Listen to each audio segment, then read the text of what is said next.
Hello and welcome to the Farming Week, the podcast from Agriland keeping you up to date with all the latest in Irish agriculture. I'm Charles O'Donnell and I'm joined this week by Francis McDonald, Kathleen O'Sullivan, Cathal O'Shea and Breffney O'Brien. We have a lot to get through this week, but we'll start by letting you know where we stand with weather warnings from Met Éireann. The National Forecaster has issued a number of weather warnings, some of which will have expired by the time you're listening to us, but there is a status yellow warning for snow and ice in place until 9 o'clock tomorrow morning for counties Cork, Kerry, Limerick, Tipperary, Waterford, Donegal, Galway, Leitrim, Mayo, Sligo and Wicklow. In general, it remains blustery and wet in many parts of the country, so do take care. But we'll start this week with the continuing fallout from the conflict in the Middle East involving the US and Iran.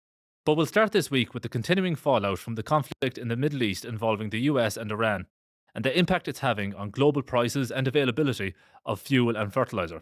But we'll start this week with the continuing fallout from the conflict in the Middle East involving the US and Iran, and the impact it's having on global prices and availability for fuel and fertiliser. Francis, can you talk to us a bit about that impact? Yes, Charles, global events are impacting on farmers here, from fertiliser shortages to rising fuel costs. And the situation every hour is changing given what is happening in the Middle East. There is now significant pressure on fertiliser availability here in Ireland. And although major co-ops say supplies are still being sold and orders are still being taken, the global situation is actually tightening rapidly. Now, according to the International Fertiliser Association, global fertiliser supply has already tightened and prices are rising due to the ongoing conflict in the Middle East. Within just 1 week of the conflict unfolding in Iran, global urea prices surged by an average of 37%. Some major fertiliser suppliers in the region have stopped operations and have cancelled supply contracts. Now, Charles, we've been speaking to some agri merchants and they told us that in some instances, protected urea is now selling from between €650 to €810 a tonne. And you can find out more about that on Agriland.ie or on our app. According to co-ops, demand has increased as farmers move to secure supplies for the spring. A spokesman for Lakeland Dairies told Agriland that there is significant pressure on fertiliser availability and pricing due to geopolitical factors, and this situation is being closely monitored. Meanwhile, Dairygold Co-op said it is continuing to sell fertiliser and take orders. Supplies of can and compound fertilisers remain available, but urea supplies are tight. And at Cheerlawn, they said fertiliser sales have been extremely strong since December, with volumes significantly ahead of last year. However, the co-op has also said that urea supplies are currently extremely tight and they're waiting on updates from suppliers on new stock. But fertiliser isn't the only pressure facing farmers at this time. Fuel prices have also surged, and this week we heard from Macra, who said the rising cost of fuel is placing a significant burden on young farmers who are already operating on tight margins. And the Irish Creamery Milk Suppliers Association has criticised what it calls the wait and see approach from government. They want government to lower taxes on fuel to stabilise pump prices. We've also had calls from various politicians on the fuel issue. Independent TD Carl Nolan has urged immediate action following warnings from the Irish Road Haulage Association that protests could take place if costs continue to rise. And Michael Collins, the leader of Independent Ireland, has called for the suspension of the upcoming carbon tax increases and for additional financial supports for both the transport and agricultural sectors to be introduced immediately. Well, we'll move on now and come closer to home for another story that's been developing over the last week or so. And that's North Cork Creameries in Kenturk in County Cork. There are some pretty significant concerns now for the future of the business. Kathleen, where does it all stand at the moment? Yes, Charles, there's been developments this week on North Cork Creameries. It's definitely an evolving matter, and we've been publishing updates on the Agriland site as we have them. So we got the confirmation on Wednesday that North Cork Creameries has appointed a new CEO. Stephen Daly will take over from Michael Cronin, who has served as interim CEO in recent months. Daly has worked in dairy operations and commercial roles at the co-op for the past 13 years. In a statement, Chairperson of North Cork Creameries, Thomas O'Donoghue, acknowledged the contribution made by Michael Cronin, with O'Donoghue stating that his work has provided the board with a detailed assessment of all business matters. O'Donoghue said the appointment of Stephen Daly represents an important step as the co-op addresses its strategic and operational position. He emphasised the cooperative's strong milk pool as a key strength in all future developments. O'Donoghue said the board remains committed to ensuring that all decisions are focused on securing a sustainable future for farm families and the important role that the cooperative plays in the regional dairy economy. Now, this came after it emerged this week also that a proposed deal with Carberry Group is not proceeding. It had been proposed for Carberry Group to take and process milk supplied to North Cork Creameries. The move came as the North Cork Creameries plant had been forced to cease processing activity after the Environmental Protection Agency suspended the dairy business's licence to discharge water from its wastewater treatment plant. Now, sources close to the Cantor Co-op said on Tuesday that the deal with Carberry is not proceeding. This development would place the co-op in a difficult position, and without a deal, there is uncertainty as to what will happen with the milk North Cork Creameries takes in. It is unclear as to what the future direction of the co-op will be. Now, this week also, trade union SIPTU has said it intends to engage with North Cork Creameries to explore alternatives to proposed job losses at the Canturk plant. Workers were informed last week by management there that their jobs at the plant are at risk. The company is a major employer in Canturk and the North Cork area, and it is feared that up to 100 jobs could be lost. Now, this week we spoke also with a number of politicians from the area. Fianna Fáil councillor Bernard Moynihan said he was concerned about the potential loss of up to 100 jobs. He said the staff are excellent workers who have given many years of service. He added that a closure of the Canturk plant would be a huge blow to the area with a knock-on effect for other local businesses in terms of spending. Staying with the dairy industry, Kathleen, some suppliers of Kerry Dairy Ireland are concerned about not yet having received milk supply contracts. Can you tell us about this? Yeah, Charles, so suppliers are calling for these new milk supply contracts to be issued to them. Some suppliers have expressed concern that they have not yet received their new contracts. So in 2021, suppliers learned that their milk supply contracts will terminate on April 30th, 2026. Kerry Dairy Ireland has said it is anticipated new milk supply contracts will be issued to milk suppliers in early April. The Munster Dairy Producer Organisation has voiced criticism over the fact no contract has circulated to farmers yet, it said. It has urged Kerry Dairy Ireland to immediately provide their draft supply contract to suppliers and that farmers must be given sufficient time to consult and get advice on the draft new contract. The producer organisation said it will seek direct negotiations on all elements of the new contract on behalf of its members with Kerry Dairy Ireland. And separately, but just in respect of Kerry Dairy Ireland as well this week, it confirmed that it is set to offer a new forward price scheme for its milk suppliers. The processor's forward price scheme 55 opened for applications for a 24-hour period this week. The scheme is based on an indicative price of 39.5 to 40.5 cent per litre, including VAT at constituents of 3.3% protein and 3.6% butter fat. A spokesperson for Kerry Dairy Ireland confirmed that this forward price scheme will cover the period from March to October 2027. And finally, on milk processing, Kathleen, it's that time of the month when milk processors start announcing their prices for milk supplied in the previous month, which is February, of course. And we got the first of those this week. Yes, so the Lakeland Dairies Board confirmed this week it will hold the price for milk for February. The board has agreed to hold the base price of 33.25 cent per litre based on 3.6% butterfat and 3.3% protein for February milk in the Republic of Ireland, which is inclusive of the 0.5 cent per litre sustainability incentive payment. This is the same as the price paid by the co-op in January. Lakeland Dairies will also continue to pay a 2 cent per litre income support, which it said is aimed at helping and supporting farmers through the current market challenges. The co-op added that in addition, Republic of Ireland farmers will receive the normal 2 cents per litre early calving bonus. The co-op said this would bring the minimum base price for milk to 37.25 cents per litre. The cooperative said it will also pay 5 cents per litre on all qualifying litres for the out-of-season bonus. In Northern Ireland, Lakeland Dairies will pay a base price of 26.3 pence per litre for milk supplied in February, which is also inclusive of the sustainability incentive payment. This is the same as the price paid in January. The co-op will also pay an input support of 1.75 pence per litre.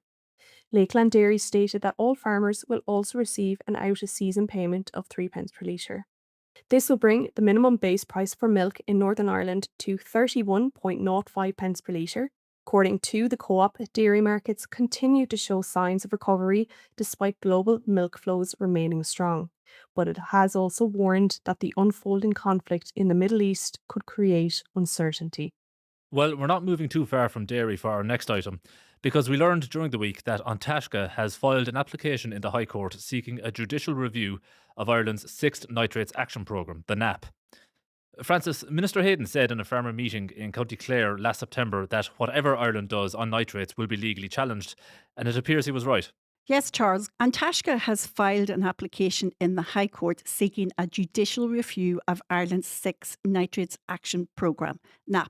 The sixth NAP, which will run until the end of 2028, was signed by the Minister for Housing, Heritage and Local Government, James Brown, in early December.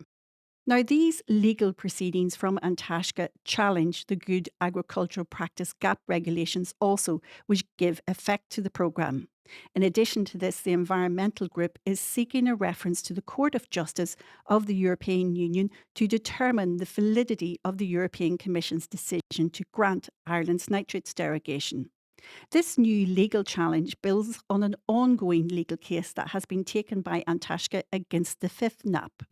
The outcome of the existing legal case was highlighted by the EU Commission when it granted the new nitrates derogation to Ireland. It warned this will be a key future consideration in relation to any potential derogation requests in the future. And Taisce has said the decision to issue new legal proceedings is based on what it described as the undisputed evidence of continuing deterioration of water quality in Ireland.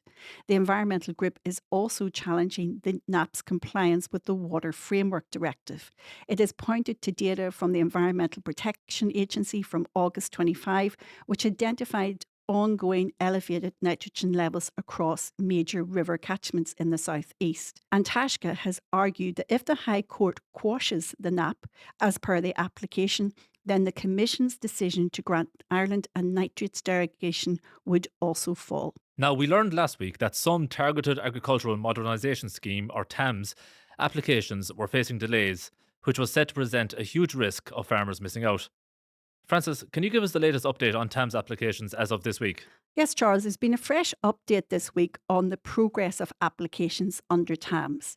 It's emerged that 2,832 applications from Tranche 9 are still waiting to be processed by the Department of Agriculture, Food and the Marine.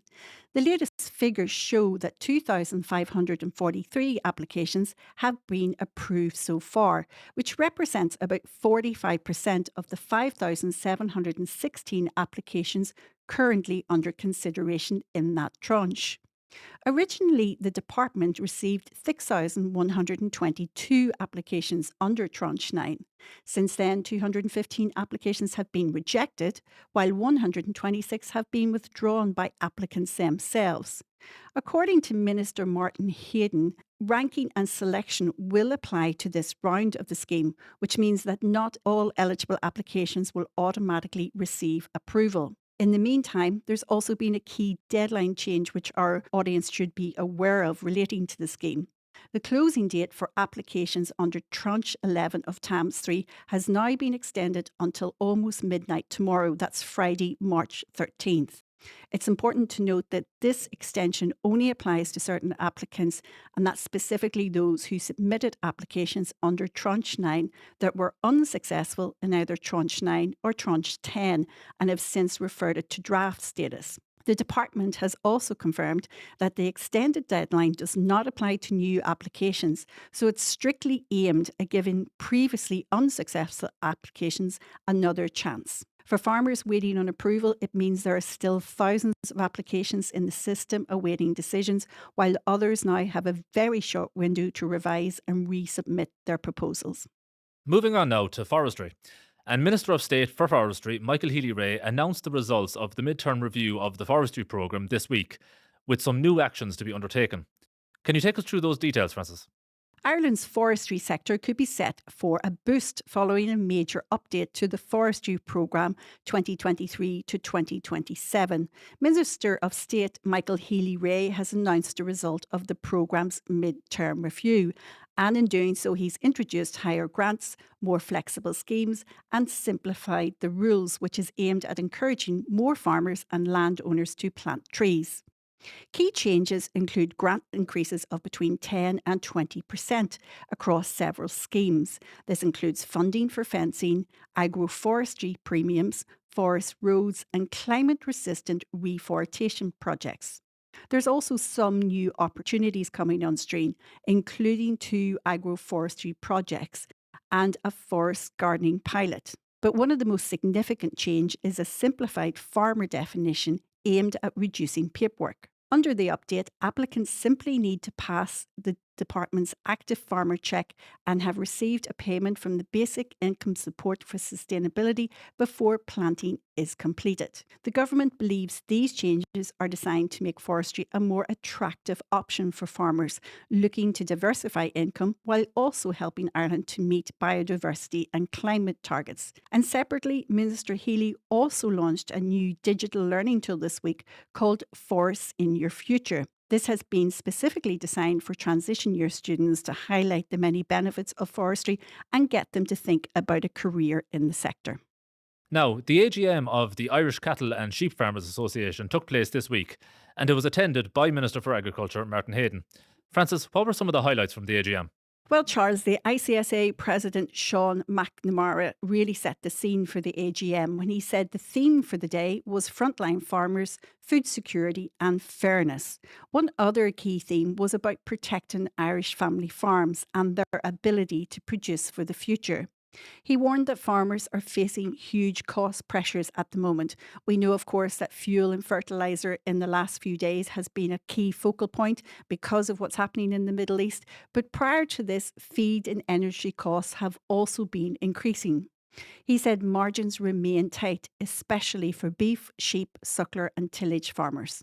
And according to the ICSA president, for too many farmers, the income simply does not reflect the work, the risk, or the responsibility that they carry. And he stressed that this is one of the key reasons why the next common agricultural policy is so important. Now, one key message that came up at the AGM was around Bord Bia. And of course, at this stage, we're all familiar about what's been happening in relation to protests at Bord Bia. Now, the ICSA is one of the farm organisations that have called for expansion of farmers' representation on the board of Bord Bia. And those calls were again repeated at the AGM. Now, the board of Bord Bia has 14 members, 2 of whom must be representatives of farmers according to legislation. And currently, just the presidents of the Irish Farmers Association and the Irish Creamery Milk Suppliers Association are on the board. And that, according to Minister for Agriculture, Food and the Marine, Martin Hayden, is the way it's going to stay. Have a listen to what Minister Hayden told Agriland at the ICSA AGM. The legislation is clear, and I don't intend to change the legislation around the makeup of Bord Bia. There are 2 positions on the position of Bord Bia that are farmer representatives. It's no more prescriptive than that. To change legislation is a big deal. I don't feel there's a need to do that. Different people can apply to join Bord Bia in time, and I take those applications on their merits as in the normal ebb and flow of state boards. I have 13 different state boards under my authority. What I did say here to members of ICSA is that the new Farmers Forum, which is part of my proposal coming out into stakeholder engagement on the 13th of February, was that Bord Bia would agree to the establishment of this Farmers Forum that has the 6 main farming organisations as part of it. And Francis, I understand that the Minister also gave an important update on bovine TB. So what did he have to say about that? The Minister told Agriland that a number of new measures to tackle TB will start rolling out next month. Speaking at the ICSA AGM, Minister Hayden said that the groundwork for this actually started last September when he launched the new bovine TB action plan. That was done ahead of the Budget 2026 negotiations, and he said this helped to secure a record €157 million allocation this year to deal with TB. According to the Minister, farmers should start hearing more about the changes very soon. A communications campaign is expected to begin the week of March 30, and the majority of the new measures are likely to come into effect just after Easter. Ahead of this, the Minister said some work is already underway behind the scenes, including the tender process for extra staff to deal with wildlife measures and new supports aimed at improving biosecurity on farms. Minister Hayden has also highlighted that farmers will notice some practical change when they're in marts and moving cattle as new TB related rules begin to come into play. One key area that is being updated is the animal identification and movement system, which farmers use every day. The challenge, according to the Minister now, is making sure new TB elements can be added without disrupting a system that farmers rely on daily. And he told us that most of all, he wants farmers to know exactly what is happening. Have a listen to what he told us at the ICSA AGM. I have a very clear communication strategy plan for that. I'll be writing to all farmers with very clear information around this in the coming weeks. And then we'll have a communications campaign as well with a view to the measures all coming into place, the vast majority of them in April. And that's really important that, some of these changes are like changes to the AIM system, a dynamic system that farmers depend on and use every day. So when we're incorporating the new TB elements into that, we want to make sure the day that happens that the system continues to work for farmers, that they need it on an ongoing basis. So there are challenges for us there we have to meet. We have them well planned out. We'll communicate them very clearly in advance to farmers and let them know our goals and the intention and why we're doing all this. And that was Minister for Agriculture Martin Hayden there speaking to Agriland at this week's ICSA AGM. Just on the topic of animal disease, Minister Hayden announced changes to the bovine viral diarrhea financial support programme this week for animals disclosed as positive in 2025. Support for dairy breed animals under the programme is increased from €160 to €200, and for a beef breed animal from €220 to €320, to be paid to farmers who disclosed BVD virus positive or inconclusive animals during 2025. Payments for 2025 born calves will be made in 2026. For more details on that and farmer reaction to it, you can check out the story on Agriland. Finally this week, the last few days have seen some pretty notable mart sales for calves. We're going to bring in Agriland dairy specialist Cathal O'Shea now on that. Cathal, you have news of a massive calf sale that took place in Bandon Mart in County Cork on Monday. Can you tell us what happened? Hi Charles. Yeah, so Bandon Mart held a huge calf sale on Monday, with a total of 2,545 calves making their way through the ring. And to the best of my knowledge, the calf sale was one of the largest ever seen in Ireland, lasting for 11 hours straight. I was actually speaking to Sean Dennehy afterwards. He's the mart manager there in Bandon, and he said the trade held up right until the end, which was at 9 p.m, with calves still making up to 600 a head at that time of the night. He said there was 48 buyers there in total on the day, with a good mix of calves being bought for the domestic market, while others were set for export. And I suppose the majority of stock there on offer were Friesians, Angus and Herefords, but there was also a good shot of Belgian Blues, Shirleys, Sementals and Limousines up for grabs too. The top price in the day was given to a lot of 6 Belgian Blue Cross Bulls. They sold for an astonishing $1,150 per head. Following that, there was 2 Shirley Cross Bulls who went under the hammer for $950 a head. Angus calves were hitting the €10 kg at the mart, with a lot of 7 Angus Cross Bulls making $800. Meanwhile, Frisian bulls topped out at $560 and Frisian heifers were at $460. Agriland also visited 6 Mile Bridge Mart in County Clare, where we spoke to manager Joe Clune as well as auctioneer Rory Dial. The Clare Mart has also been hosting some fierce calf sales, with strong calves making north of €600 and even €700 a head. Angus crosses were making up to €600 for strong month-old calf bulls on the day, weighing in around the 70 kg mark, while Frisian bulls were going under 70 kg were making up to €420. Clune said the domestic trade is driving the sales currently, but said exports are making a comeback. And I suppose what is getting domestic trade driving is some beef farmers are being priced out of weanlings in the marts. So instead they're deciding to go for and rear strong calves instead. And to be honest, Charles, this is saving a lot of dairy farmers as their calf sales are acting as a buffer while milk prices are completely bottomed out. And on a similar topic, we'll go to Agriland beef specialist Breffney O'Brien to talk about a sale further up the country in Carrigallen Mart in Leitrim on Saturday. What happened there, Breffney? Yeah, Charles, that's right. So look, the peak calf sale season is currently underway, and we're seeing large numbers of calves going through marts up and down the country. As Cathal alluded to earlier, it's fairly positive this year now for calf prices, and thankfully calf prices are up significantly on this time last year, and there's significant demand there at the moment for all types of calves across the board. Generally speaking, mart managers are saying that calves have been turned out in good condition and with good weights for ages on these calves.